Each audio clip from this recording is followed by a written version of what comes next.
Tsukihime is an important visual novel. First released in 2000, it was the first visual novel for Type Moon.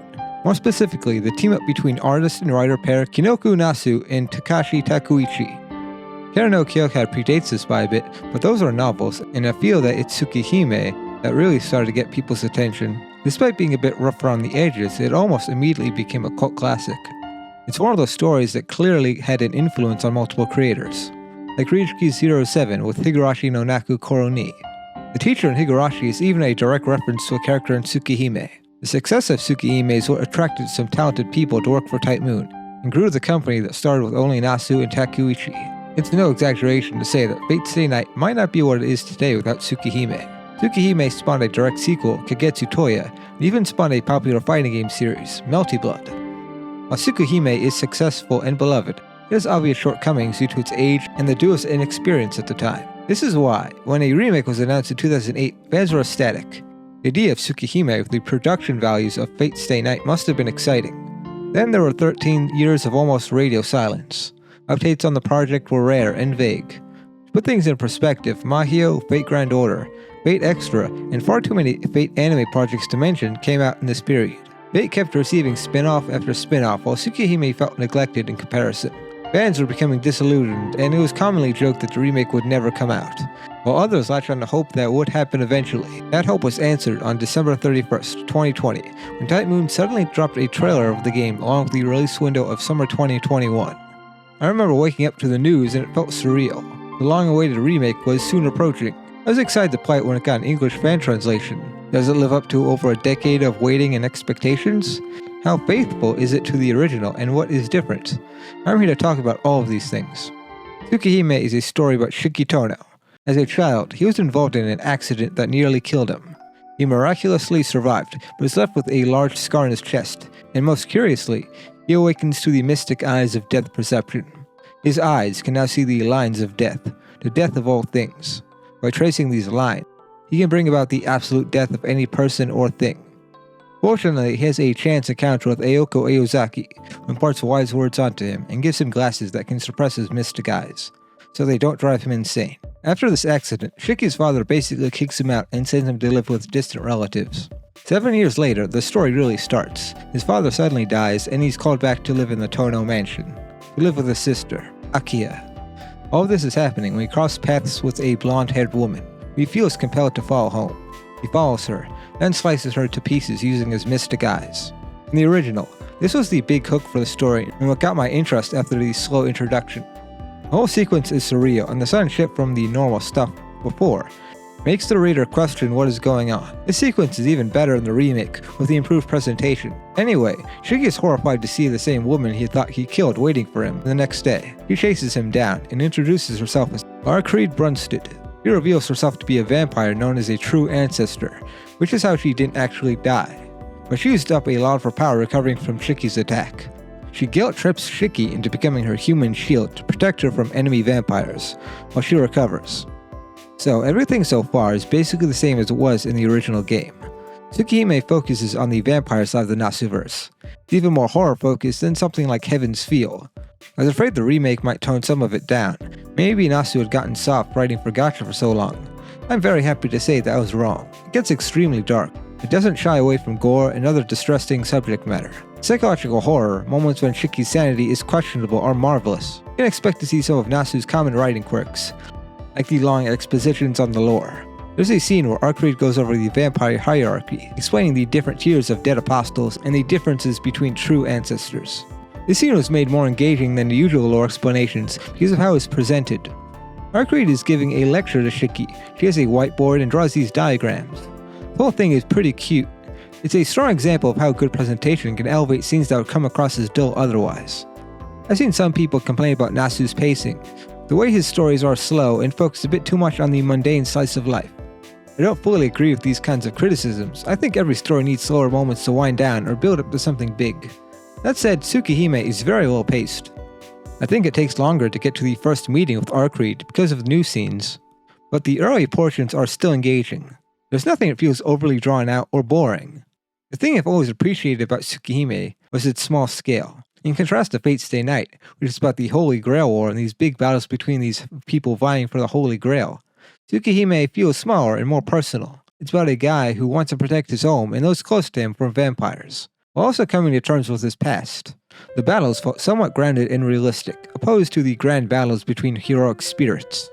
The remake feels like it made the fights more like Fate, more ridiculous in scale, with battles being able to devastate entire parts of the city. I consider this to be a bit of a misstep at first. It felt like Nasu was abandoning an aspect of the original in favor of big set pieces. That is, until I came across a quote from Nasu that said something along the lines of, "The near side is more about the threats to society and not merely individuals." This makes sense to me. Near side does focus on the vampires and the church, showing the ways they affect the rest of the world. Bigger battles do make sense to emphasize the threat vampires pose, while showing how the church is able to cover up these incidents and even deal with vampires. As there was a time to increase the skill of Tsukihime, this was it. I just hope the far side routes scale it back a bit, so there's nothing as crazy as the final battle of Seal's route. Far side routes are supposed to be about the drama and secrets of the tonal family, with vampires kind of taking the back seat. The remake still manages to have smaller scale battles. The final fight of Arcreed's route is a perfect example of this. The over-the-top fights are fun and exhilarating, so I can't truly dislike them, even if they don't feel too Tsukihime-like. One thing that is a bit different is the setting. The story now takes place 2014 in Soya, as opposed to the original taking place in Misaki Town in 1999. I think the more contemporary time period for the remake makes sense, and it gave Nasu an excuse to go on rants about how modern technology has impacted human relationships. Bad endings make a return. Some of these bad ends are pretty cool. There's some that are new and raise some intriguing questions. It's usually obvious which choice is correct, but some choices have consequences that aren't immediately apparent. Hunting down all these bad ends can be fun, especially with the help of the flowchart. Of course, once you get a bad ending, you're treated to Teach Me Seal Sensei, a short gag featuring Seal and Neko Arc, the most wretched creature in Type Moon. They spell out what you did wrong, and can be kind of amusing. One thing that is fascinating to me is how Nasu weaves together the familiar story with new elements. Early parts of the game are very similar to the original, but occasionally you get something subtle that wasn't present in the original that raises new questions. Of course, there's the more overt changes like all of Seal's route, but the small stuff is interesting because it feels like setup for stuff much later. It leads to speculation, mystery, and it feeling like a fresh experience even for big fans of the original Tsukihime. The original Tsukihime was split into 5 routes, which are divided between the near side and the far side routes. The remake only has the near side routes, Arcreed and Seal's routes. This may sound slightly disappointing, but it makes sense. With all the additions to the plot, the game ends up being much longer than the original, even with it just being 2 of the original routes. I'd say that the additions and presentation more than make up for only having 2 routes. Arcreed's route is largely the same as it was in the original, with some small additions. It makes sense, Arcreed's route already had a solid foundation, a solid vampire story, and a good introductory route to show what Tsukihime is about. Seal's route, on the other hand, is drastically different. One of the most common criticisms of the original was how similar her route was to Arcreed's. Indeed, they share so many scenes that it made going through Seal's route immediately after feel like a bit of a chore. Nasu must have taken this criticism to heart. Her route in the remake is a breath of fresh air. It immediately sets itself apart from Arcreed's route, while retaining the ideas Seal's route had in the original that made it interesting, like Shiki's gradually deteriorating mental state. Seal's route is the highlight of the game. I think it's even better than Arcreed's. The way new characters are integrated, the exploration of Seal's backstory, her relationship with Shiki, it's all exceptional. The only gripe I have with it is the final fight might be a bit too over the top for Tsukihime, but it makes sense in context and it was fun to read, so I can't fault it too much.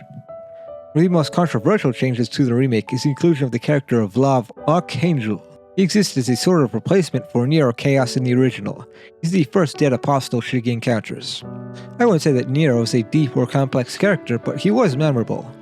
He was the introduction to Nasu's weird modern take on vampires. He had some traits that you'd expect from a vampire like sucking blood, but he had the unusual ability of being made up of 666 beasts.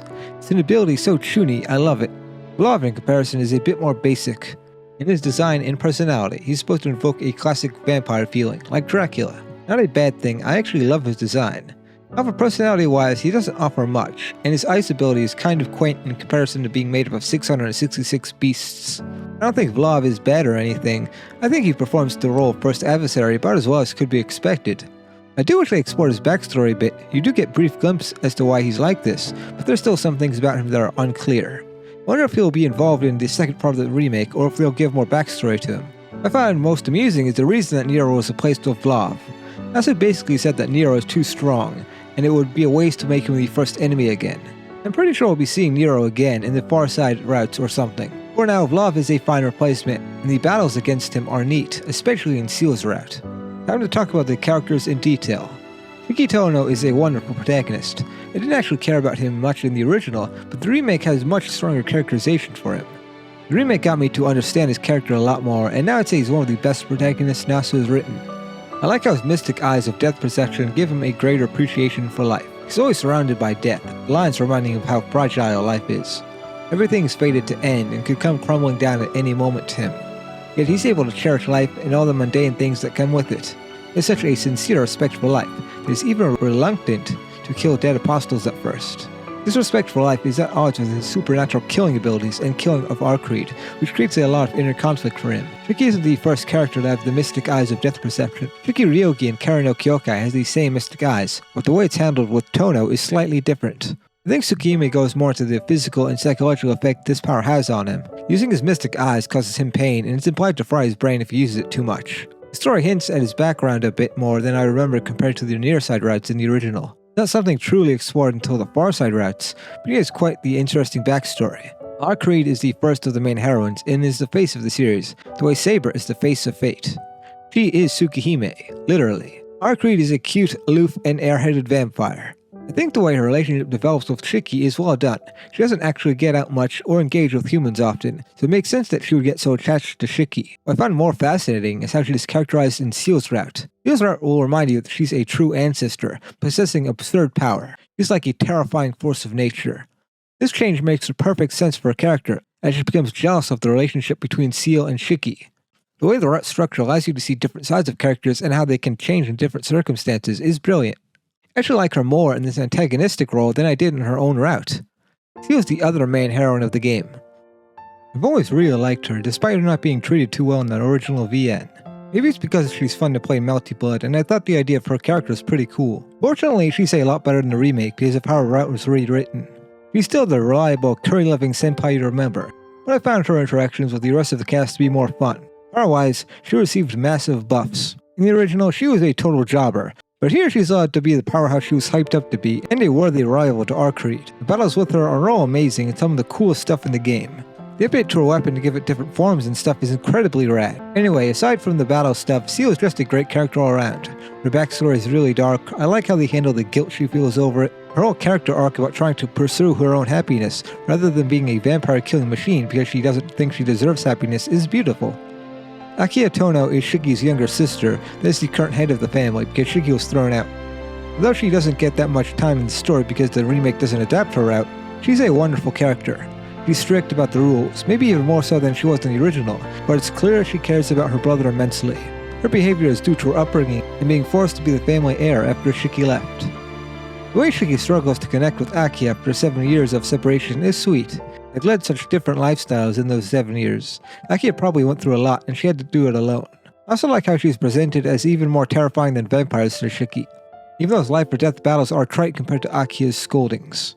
Anyway, she's perfect. I love all of her sprites and personality. Can't wait for her to get a proper route because she was my favorite of the girls in the original, and I'm sure the remake version of her route will make her even better. Kohaku and Hisui are the maid sisters of the Tono household. Hisui is stoic and quiet, while Kohaku is the opposite, a cheerful Genki girl.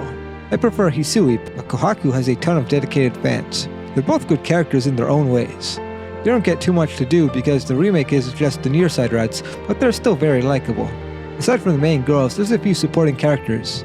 Inui Arihiko is Shiki's best friend. They have this fun banter while they'll playfully be mean to each other, which I think really sells the close relationship they have. Like the scene early on where Arihiko is the first to notice Shiki suffer from an anemia attack and helps him leave school. Another way of showing that he does care for Shiki. Unfortunately, he's not too involved with the actual plot of the game.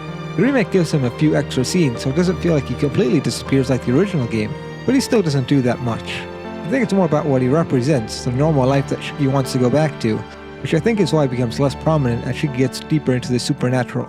Yumizuka Satsuki is Shiki's other school friend. She's infamous for being a character that's supposed to have her own route in the original, but was eventually scrapped. You can see signs of this in the original. She has an obvious crush on Shiki and some interesting events happen to her, but she isn't given much focus. This is true in the remake as well. She doesn't have many scenes and a majority of them are optional. A lot of people seem to love Satsuki, but I never quite understood the hype. I'll probably change my mind when she's given a proper route in the next part of the remake, but for now she doesn't do much for me. In addition, the remake adds in some new characters. First we have Noelle, a new teacher at Shiki's school who is more than she seems. She seems a bit divisive, but I love her. She's pathetic and vile, but in the best ways. She has a massive inferiority complex because of a traumatic event and her own perceived lack of talent, which causes her to do horrifying things. She gets a lot of focus in Seal's route, which explores the relationship between the two. The way she's integrated into the plot is perfect. Feels like she should have always been there. Dex is a perfect foil for Seal. The scene that delves into her past is one of my favorites in the story. A delightful character all around who deserves all the love. Mario Gallio Bestino is a higher up in the church that has been sent to Japan for reasons. He may actually be my favorite new character. He doesn't have as much depth to him as Noelle, but he's charismatic and entertaining. He's vulgar, which is at odds with his young appearance. There's some mysteries about him that aren't fully answered in the game, so I hope we see more of him in some form. He's so cute and fun to play as a Melty Blood. There's Dr. Arach, the Tono family doctor. He's this foreign element in the Tono mansion, someone that adds mystery for newcomers and fans of the original. He's extremely quirky and weird, which makes Shiki question her legitimacy as a doctor. I think she's an entertaining character with a sexy design. She'll certainly be even more important in the future. Saiki Goto is the other foreign element to the Tono mansion that's here to add intrigue. He's in the story less than Arach, but leaves quite the impression. So curious to know what his deal is. He seems to take issue with the Tono family, but who knows what he's really plotting. Expect him to be an antagonist in the Far Side routes, which could be fascinating. The last of the new characters is Saki Mio, a character that also makes very few appearances in the story. Like Goto, this is supposed to simply be an introduction to her character, but her scenes are enough to make one speculate what her role is going to be in the future. I've seen some crazy theories about her, so I wonder if any of it will end up being true. Roa could be considered the main antagonist of the near side routes. In the original, I didn't think much of him. He was just a standard vampire with a rad design. The remake adds so much more depth and complexity to his character. He goes into more detail about his backstory and why he became a dead apostle. He was the biggest surprise to me. I didn't expect to find him so oddly compelling and charismatic. Moving on to the presentation, it's stellar. As you can see, I thought the art in the original had its charm. It's unpolished, but I think it's able to convey the emotions of the characters fairly well. The remake shows just how much Takuichi has evolved as an artist since then. This is modern, sleek designs. The characters are slightly redesigned for the better. Gone are the days of Aki having a bizarrely long giraffe neck. But the characters now look fantastic and have a ton of sprites. Rach and Akio probably have my favorite sprites. I had one minor nitpick, it's that Seal no longer has her tattoos for some reason. She used to have these chuny tattoos on her arms and back when she went all out, but they're absent here. I think it's a shame because it's cool and unique. It's rare for anime girls to have tattoos. Maybe Takuichi didn't want to draw it, I don't know. Her combat outfit still looks rad, so it's not that big of a deal. The visual presentation overall feels slightly less impressive than Mahio, which I think has more animations. That's not to say that Tsukihime Remake is bad by any means. It's absolutely stellar, way ahead of most other visual novels. Tsukihime is a much longer game, so it makes sense there's not as many crazy animations constantly like Mahio had. Probably my biggest complaint with the original Tsukihime is the extremely limited number of music tracks. There are 10 in all. They're nice but got tiresome and annoying before the game ended, because of how they're constantly reused. It was enough to start driving me mad, making my mind fall apart like Shikitono. It puts you into the mental state of the protagonist, at least. Anyway, the remake naturally adds a much bigger soundtrack. The main composer is Fukusawa Hideyuki, the same lead composer of Mahio. He's a veteran composer for Capcom, who's worked on games like Marvel vs. Capcom 3, Monster Hunter, and Street Fighter 4. Like Akita, the composer for the original, also did some new tracks for the remake. It's a really strong soundtrack. You'll notice the remixes of stuff like the nostalgic main Tsukihime theme, which is simply beautiful. One of my favorite tracks is called Permeating Stain. It sounds like something that could be in Seiya no Uda.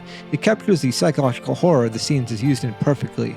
It's a phenomenal soundtrack all around. I love it, even more than Mahio's. Speaking of sound, there's also voice acting. Everyone does an incredible job of bringing the characters to life. In particular, I enjoyed Hasegawa Ikuma as Arcreed. He's able to portray the duality between her cute side and her scary side very well. The themes of Tsukihime deal with the ephemerality of life. Of course, this is represented by the mystic eyes of death perception, a constant reminder that everything has an eventual end. This is part of why Shiki wants to live his life to the fullest and enjoy the everyday. This is contrasted against Arcreed, an immortal being that doesn't have the same values towards life. Through her relationship with Shiki, she's able to see things from a human's perspective and gains more of an appreciation for the ephemeral nature of human life. Seal's route focuses on a different core theme, the idea of not being shackled by your past and pursuing your own happiness. Seal is burdened with horrible guilt and trauma, from things that happened to her in the past. Her whole arc in this route is to learning that maybe it's okay to be selfish and live for yourself, which she learns from her bond with Shiki. I thought that was a resonant theme that fit with the characters. In conclusion, I absolutely love Tsukihime, a piece of Blue Glass Moon.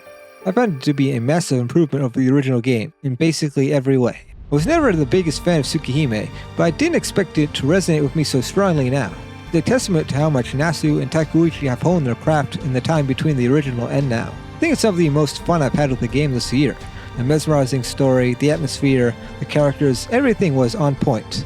I just stared at the credits and went, wow, I cannot wait for the other side of the Red Garden, the sequel that will remake the Farside routes. Farside routes are widely considered the best parts of Tsukihime. If the near side routes were this amazing, I can only imagine how insane that'll be. In addition, it'll finally give Satsuki a route. What's so exciting about this is that it's a blank canvas. Nasu can do whatever he wants because there's nothing to base it on and fans don't know what to expect. Not to mention the new stuff that was set up in this part, like Goto, they'll get their payoff. If everything goes as well as I hope, I think it could even surpass Fate's Stay Night, which is saying a lot because I quite like Fate. I need to know if that mushroom is cooking. Anyway, I think A Piece of Blue Glass Moon is a beautiful story for longtime Tsukihime fans, and people who experience the story for the first time. I feel like a natural question one would ask after all my praise is if the original Tsukihime is still worth playing. To that, I'd have to say that yes, it's worth playing. The remake is incredible, but it doesn't completely replace the original. The original has merits and uniqueness of its own. There's stuff like the Farside routes, which haven't been remade yet, but still different enough from the remake. It's a fascinating piece of visual novel history that should be experienced on its own. If you want to read the original, there's no official way, but it's easy to download if you know where to look. As for the remake, there's a fan translation that's available for the Switch version of the game. It's what I used with the Yuzu emulator. It's been confirmed that it'll get an official English release next year, which is great, but I'm afraid that might not be as high quality as the fan translation. I'm not kidding, the fan translation is shockingly great. They even translated the furigana, which I rarely see done in visual novels. I'm sure the official translation will be fine, but it'll be weird not to see Akiha say Nissan in the text. I'll still be buying a physical copy to support Type Moon.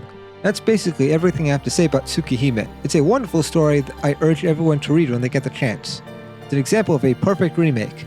It takes everything that made the original so compelling and magnifies it, having its own uniqueness. No matter how long Red Garden takes, I will be there, no matter what. If you made it this far, thanks for watching.